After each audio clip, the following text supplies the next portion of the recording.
네, 안녕하세요. 정보수의 땅 따먹기 정진관입니다. 오늘은 대한민국 부동산 다 망해도 끝까지 살아남을 곳, 이 부분에 대해서 초점을 맞춰 말씀드리도록 하겠고요. 그 중심의 첫 번째 시간이죠. 서울역에 대해서 알아보는 시간 갖도록 하겠습니다. 부동산은 무조건 교통 플러스 인구죠. 교통이 좋은 곳에 사람이 몰리게 되어져 있고, 이미 사람이 많은 곳이라고 하면 정부에서 좋은 교통편을 넣어주게 되어져 있다. 그때 남들보다 시간이라는 무기를 가지고 그 일대로 먼저 선점한 사람이라 하면 한 노선 한 노선 꽂힐 때마다 그 자산은 증식될 수밖에 없고, 그 모든 구조와 과정은 지난 과거에서 우리가 학습한 바와 다르지 않더라. 이 부분에 대해서 초점을 맞춰 말씀드리고 있습니다. 자, 오늘은 이렇게 진행토록 하겠습니다. 첫 번째로 국토교통부에서 발표한 자료죠. 21년 8월 25일날, 21년 8월 30일날, 21년 9월 8일날 세 번에 거쳐서 같은 내용을 언급을 했어요. 그 이름하여 환승센터 및 복합환승센터 구축에 대해서 설명을 했고요. 앞으로 이 부분에 대해서 집중적으로 탐구해보는 시간, 남은 21년 동안 달려보도록 하겠습니다. 두 번째로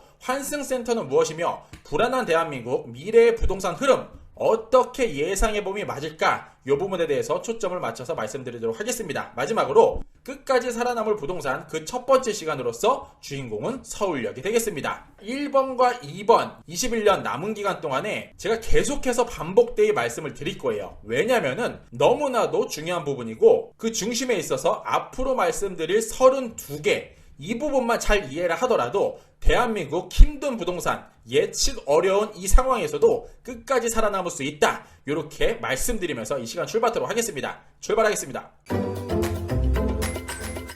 자, 가장 먼저 21년 8월 26일 6시에 이러한 자료가 나왔죠. 환승센터 2배 확충, 3분 이내에 환승거리 단축이라는 제목이 되겠는데, 그 내용의 골자는 이렇습니다. 환승센터 및 복합환승센터를 구축을 할 것이고, 이 부분이 최종 확정이 되었다. 환승센터 기본계획은 국가통합교통체계 효율법에 따라서 최상위법으로 개정이 되고요. 한국교통연구원과 지자체, 관계기관 전문가 등의 충분한 의견을 수렴해서 결론은 최종 심의를 통과한 그 내용이 되겠다. 그 시기, 끝나는 시점을 약 25년도쯤으로 잡았고, 앞으로 말씀드린 32개소를 환승 인프라가 2배 이상 확충되고 3분 이내에 환승 가능하도록 만들어 보겠습니다 라고 발표를 했죠. 그 중심에서 세 가지 커다란 테마가 있는데, 첫 번째로 환승 거버넌스 협여체 운영, 두 번째 저탄소 그린 환승 시설 구현, 세 번째로 미래형 스마트 환경체계 구현이 있습니다. 그 내용 한번 말씀드려보면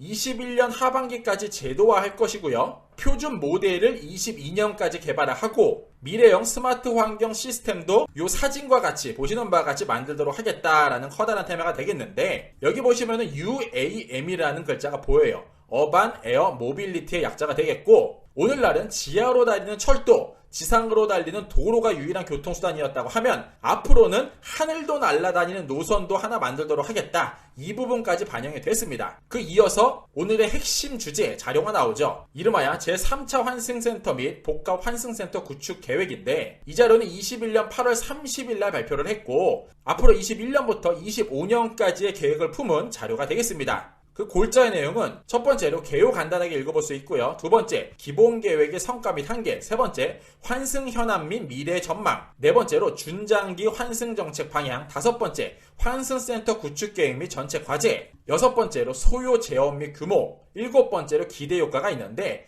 이 모든 자료가 지금 현재 76페이지로 구성이 되어져 있고, 가장 중요한 내용은 정보수가 봤을 때는 이 참고 문헌이 될 것 같아요. 61페이지부터 총 16페이지로 구성이 되어져 있는 이건데, 이 부분에 정확히 몇 다시 몇 번지에 얼마의 예산을 들여서 어떻게 만들겠다, 이러한 구체적인 계획이 나왔다는 거죠. 자, 이러한 내용은 21년부터 25년 주택 구입 예정자 여기부터라 정보수 땅 따먹기 한번 살펴보시면은 간단하게 내용 확인할 수 있고요. 이 부분을 앞으로 심층적으로 한 곳 한 곳을 깊숙이 파보도록 하겠다. 이렇게 맥을 한번 짚어볼 수 있을 것 같네요. 그 다음으로 이어서 21년 9월 8일날 이러한 거 한 번 더 나왔습니다. 빠르고 편리한 광역교통 인프라 확충 속도 낸다.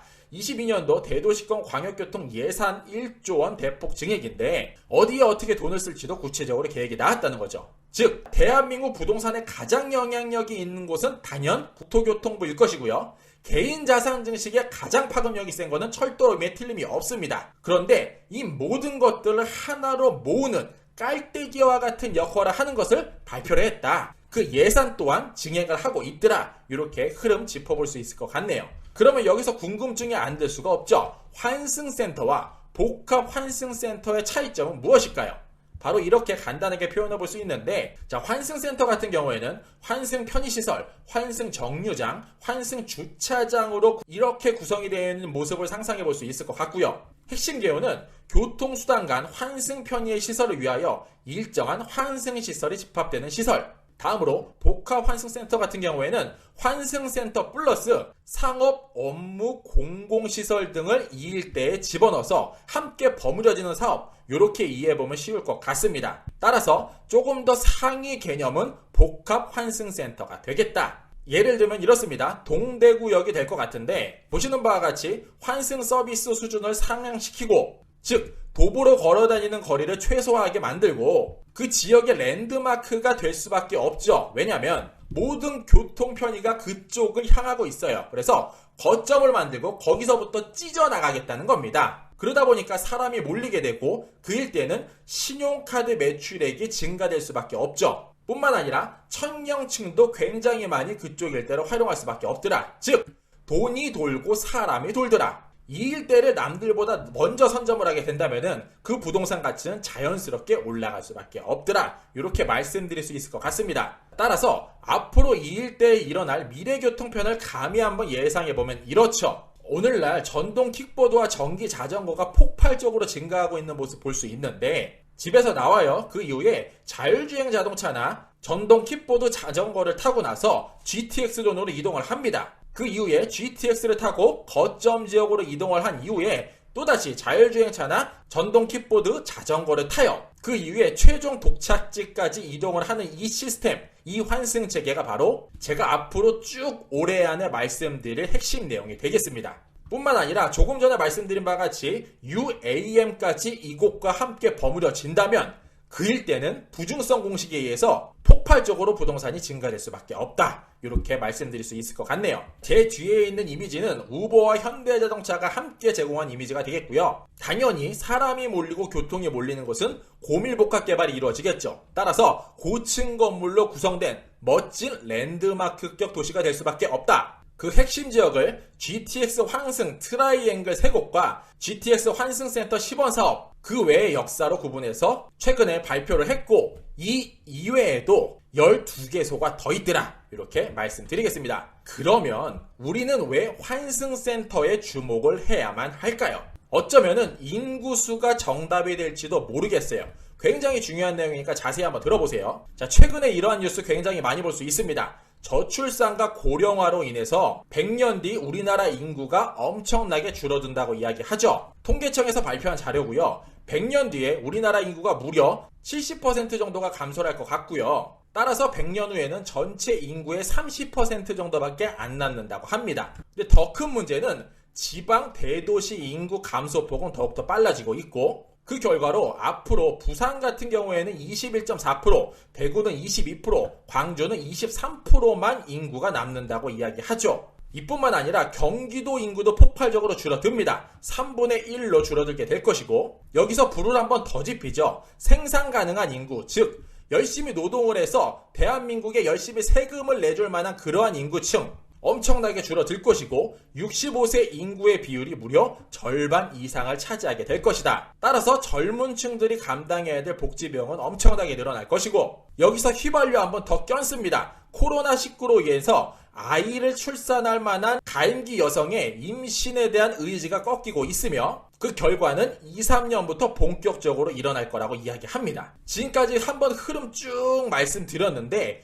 여기에서 한번 생각해 보실 부분이 이거죠. 부동산은 무조건 수요 공급이라는 공식을 갖고 있는데, 인구가 폭발적으로 줄어든다? 그러면 앞으로 부동산 경기는 어떻게 되는 거야? 이렇게 한번 진지하게 생각해 볼 필요가 있고, 우리나라보다 좀 더 앞선 일본은 이러한 일을 겪었죠. 일본에서는 온천 딸린 별장이 단독 100회 내 매물이 나오기도 하고요. 돈 드릴 테니까 제발 집 좀 가져가 주세요. 이러한 일도 생깁니다. 왜냐하면 꾸준하게 공시지가는 상승이 되고 따라서 세금을 내야만 하는 사정이 생긴다는 거죠. 그런데 집은 텅텅 비어가지고 아무도 수요가 없어요. 부동산을 통해 들어오는 돈은 없는데 나가는 돈만 생기게 되니 제발 공짜로 드릴 테니까 가져가 주십시오 라고 이야기하는 날도 올 수도 있다는 겁니다.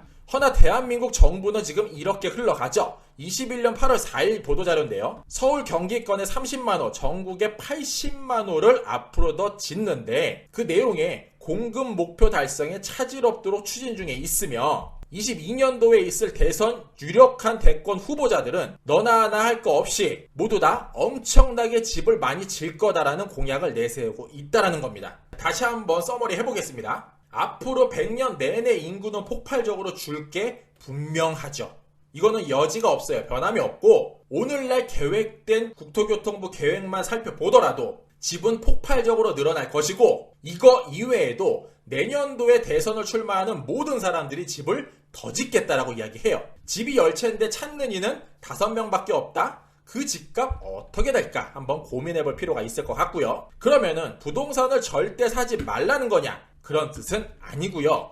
이렇게 엄청나게 많은 부동산 중에서 끝까지 살아남을 만한 부동산 그것을 선정할 필요가 있더라. 이렇게 말씀드리는 겁니다. 자, 이렇게 한번 간단하게 생각해 보겠습니다. 우리나라 인구가 엄청나게 줄어든다. 우리나라 부동산 시장은 이렇게 구성이 되어져 있다. 대부분이 비역세권 존에 해당이 되고요. 그 다음에 역세권 존이 있습니다. 더불어서 오늘날 개발 계획을 갖고 있는 복합환승센터 존이 있는데 인구가 엄청나게 줄어들어서 부동산이 폭락을 한다라고 제가 가정을 해볼게요. 그러면 비역세권 존부터 비기 시작을 할까요? 복합환승센터 존부터 비기 시작을 할까요? 단연 비역세권 존부터 비기 시작을 할 겁니다. 그런데 여기서 인구가 더 줄어드네요. 그렇다면 역세권 존이 살아남을까요? 복합환승센터 존이 살아남을까요?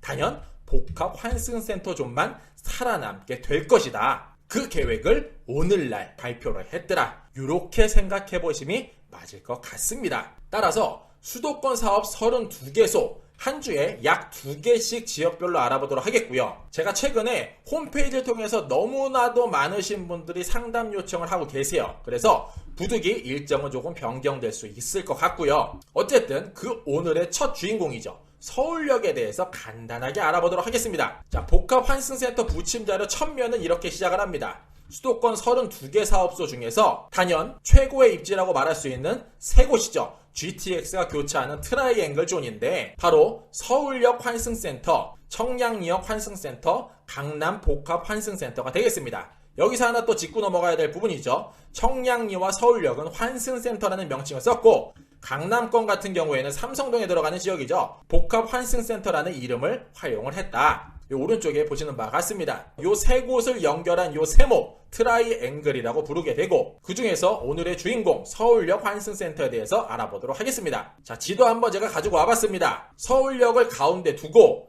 중구 복내동 2가 122번지죠. 이 오른쪽에 보시면은 지번이 나와요. 요거를 지도에다 입력을 하고 그 땅을 중심에 두고 반경 15분 거리 약 1km를 동그라미를 한번 그려봤습니다. 역세권 존이라 부르죠. 이 지역 내에 오늘날 들어가 있는 교통을 살펴보게 되면 1호선, 4호선, 경의중앙선, 공항철도, KTX 등 엄청나게 많은 노선 이미 들어가 있고요. 앞으로 GTX AB 신분당선도 연장이 된다 하죠. 이 부분은 제4차 국가철도망 구축계획에 언급이 된 바 있습니다. 뿐만 아니라 버스도 무려 133개의 노선이 자리하고 있다 해요. 사업기간은 24년부터 28년까지 진행이 될 것이고요. 총 사업비는 1294억 원이 되겠습니다. 도보 15분 조난의 교통편을 간단하게 한번 살펴보면은 5호선 이렇게 흐르고 있고요. 그 옆쪽으로 2호선 흐르고 있습니다. 더불어서 1호선 당연히 흐르고 있고 그 옆쪽으로 4호선 흐르고 있네요. 뿐만 아니라 공항철도 들어가 있고요. 경의중앙선도 보시는 바와 같이 자리하고 있습니다. 그 이후에 GTX-A 파주 운정에서 동탄까지 연장되죠. 뿐만 아니라 GTX 신호선 남양주 마석에서 인천 송도까지 공사를 예정하고 있더라. 이렇게 얽히설키 교통의 집합점이 되는 것을 뭐라고 부른다?